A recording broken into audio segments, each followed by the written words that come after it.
I didn't get addicted to opioids, none of the other shit that y'all was trying to give me. Talk that shit. So now I'm able to conduct a regular life and raise kids and still have babies after I get out the league because I didn't fuck my shit up and throw my shit off, and I'm able to still be a productive citizen without my sport that made me so much money and not being addicted to nothing that's connected to the sport. Who's your favorite player to watch outside of Lakers? Like, we know, you're a big Laker fan. Who's someone you watch outside of the Lakers? Damn. I like that new nigga from Memphis. Morant. He cold. He cold.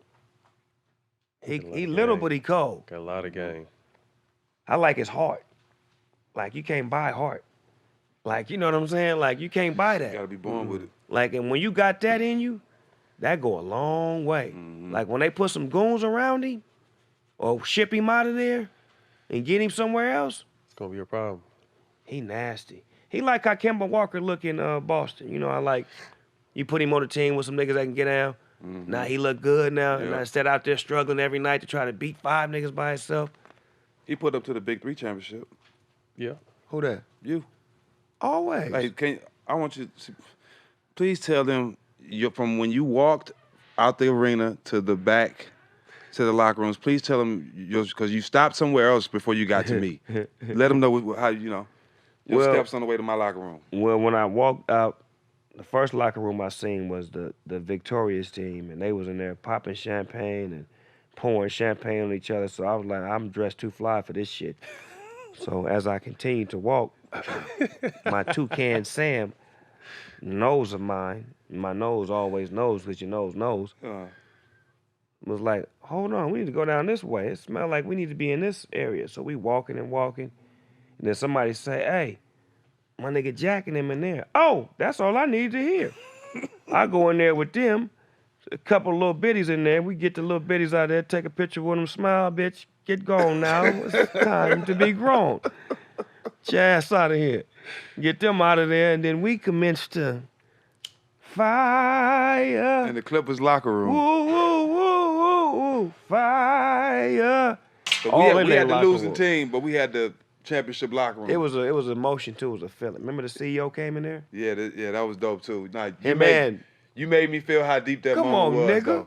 Though. And the locker we was on a losing team, and we all are talking, but CEO Cube come in there with his wife, right, and just tell me how much they appreciate everything I've done for the league and what I give to the league, and that meant a lot because we had just lost. Right. You know what I'm saying? But for Cube to bring his wife in the shot, you know what I'm saying, that meant a lot, and he was there to see that moment. You helped the league win. Oh, there's no question. That was the key. That the overall picture was you brought a league up because of the way you play, the way you handle your business, the way you committed to it.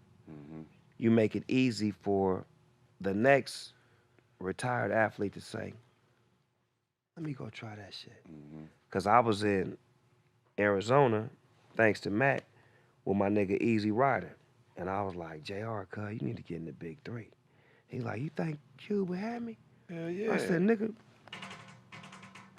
Cube, this nigga JR Rider, and Cube said, tell him to come to the combine. Yeah, that's it. Nigga, you gonna get picked, nigga. Come on, man. You JR, nigga. Nigga, show up and show out. Nigga, I miss you, nigga. And the league is you. It's in him. The league is us. It's like, it's the rebirth of you niggas, man. His game. And you can have your great shit, nigga. Catino Mobley and motherfucking Mahmoud. Niggas out there grade up. Nigga, go. Mahmoud 50. This us. Hoop it. Nigga, this is us, nigga. We can't hide that shit. This us. Yeah. MJ or Kobe? Kobe, man. All-time greatest? All-time greatest. I'm a Laker, man. All-time greatest, Magic. Okay. Give me your top 5 then. Magic, Kareem, Kobe, Jordan, Shaq. That's your all-time top 5. So LeBron's on number 6? Maybe further back? Wilt. Oh, okay. So Wilt got to come on. Wilt, nigga. The 6th man got to have these on, so he coming in here like just dogging niggas out. Yeah. Who can deal with that off the bench? Yeah, yeah. And then LeBron. You go Wilt, LeBron, that's nice backup right there, 6th, 7th man. In case Magic need a breather. He gonna do it all. That's what I'm saying. Yeah, imagine With that run, man, please.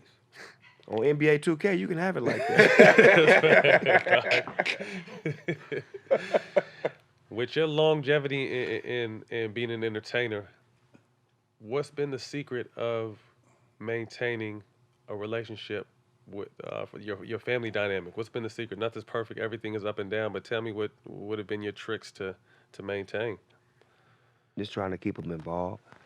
Um, with my family, I try to like, this shit is like a juggling act. And if you got a family, you understand what I mean. From the mother to the kids to the grandparents to the siblings and all of the shit that come along with it. I just try to keep them all attached, like in some form or fashion. That's why I built the compound, because that was my way of saying, how can I have something that's all of ours? Everybody. That's an epicenter that we can always come to. If we need to get away, if we need to talk, we need to cry, laugh, make music, videos, party, whatever, this is it. And I had to build that because for a moment, I only had that. You know what I'm saying? And they had to get in where they fit in based off of, my plays. But to be a better family man, a better businessman, you build shit for the family and for the business. So that's why I built the compound, and that's why the family has been executing on the level that we have for so many years, considering that I have an epicenter where we can do that, where we can chop it up and get it right when it's wrong. Me and you personally spoke because I was real. I was a football player first and just loved your son's athletic ability. Excuse me. You said you what? You question my football Oh, ability? no, I Better didn't go hear you. check I had to check cough. all the I had to records. cough. Check all the records. I had to cough. Anyway, Fuck out of here. check them. Replacements. Hell duh. I was unstoppable on the football field. We got Wildcats. plenty of people that can speak to that. But anyway, as I was saying, we was talking about your son playing, going to UCLA, playing football, and then him stepping away from it because it wasn't really what he wanted. Talk to me a little bit about that. Ooh, that was a heavy one in the beginning because, as a father, you live through your kids. Ain't no other way around it. Especially if you didn't make it in sports and your kids making it in sports, you are them. You living for them, with them, and you are them. So when he makes it, we make it. And for him to get to that level of going to a Division I program where Jim Moore and Coach Yarbs all came and recruited him and got him there, and it's like he's projected to do so many great things and then don't even show up to the first practice and just nowhere to be found. You was excited about it. And I was so excited, even though he chose that school, but I was excited for him because he was finna do his thing. And I knew that when he chose that school, he was gonna have longevity after football. So he don't show up, shit going bad.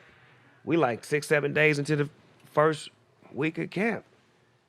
Finally sit down and catch up to him, and it's like a burden is off his shoulders when he say what he say to me. Like, in so many words, I've been playing for you my whole life. Like, and he had. I coached him since he was 6 years old. I made that nigga play. Get your ass out here. And he became good. But I always say in daddy ball, you either gonna make your son the greatest athlete in the world or either gonna hate the fuck out of you. Ain't no in-betweens. And I made him the greatest athlete in the world that I could. And I began to see he was gonna hate me. So him pulling back made us do this. Because football was gonna do this. Separate y'all. This brought us here to where now I gotta support you. Not what you doing, but support you. No matter what you doing. And then I got to a point to where I seen that he needed me. He is a kid. So what, he's 6'2", 180 pounds, look like a grown-ass nigga on Sunday. He a kid. Them your babies, Matt, when they grow up, like they getting taller, they still them little bitty babies that cry and do all that soft shit, they babies. And it's like no matter how big they get, you got to always remember that. So I had to keep that in mind and not Be mean, but be understanding. And say, I got you. Now live your life. What you want to do? I got you. Now I got to pay for your ass to go to UCLA when you had a full scholarship. But I got you. How much is this shit? God damn. You sure you don't want to go to a community college? Right? Nigga, something. That's interesting hearing though, because I coach my boys, but one thing I learned early it was to never pressure them to do. You know, I made it. I played I spent my 15 years. You enjoyed the ride. You saw what it was about, but it's always on your time. So if you want to work out, we can work out. If you don't want to work out, if you want to be good, you want to be better, you want to continue to improve, it's on you. And it finally just turned 11, and they finally, Dad, let's go shoot. Dad, let's go dribble. Let's go do this. Let's go play. And it made me feel good because, like I said, I was never gonna push them. So Man, to hear I coached Cordell at 6 years old and 7 years old. At 8, 9, 10, 11, 12, I stopped coaching him. He was on my team, but I never talked to him. He played wide receiver and he played defensive end. Only time I would talk to him is if I would give him the signal to run the 9 route or to run the slant route. I wouldn't talk to him at all because I seen that he was better getting coached by somebody else. We talked about that. yeah. And he was better just being my son. On the ride home, we was on some like, They want you to be their homeboy. yeah, nigga, what you want? You want Baja Fresh, nigga, or what? Burger King, what you want, nigga? Nigga don't want to hear, hey, nigga, you know you was supposed to Right. catch that ball, nigga. That X route you ran was wrong, nigga. I told you the Y 4, 5, 6, 2, 3, XL, left 2, 3, 5, 6, and that. The fuck is all these numbers? Shut the fuck up. Practice is over with, I wanna hear nigga. that. What's your top 3 movies all time? The Mac. Motherfucker, can you buy that? Yes, sir. Don't make me go in the category. Yes, sir. Get into it, Nah, Jesse. I'm cool. I'm cool. I ain't gonna do it right now. Let's do it see right what 2 is. Godfather. Mm. And it's got to be an Eddie Murphy movie, cuz it's probably going to be Trading Places or 48 Hours. Classic. Top 3 movies you played in. Uh, The roles you liked. Training Day.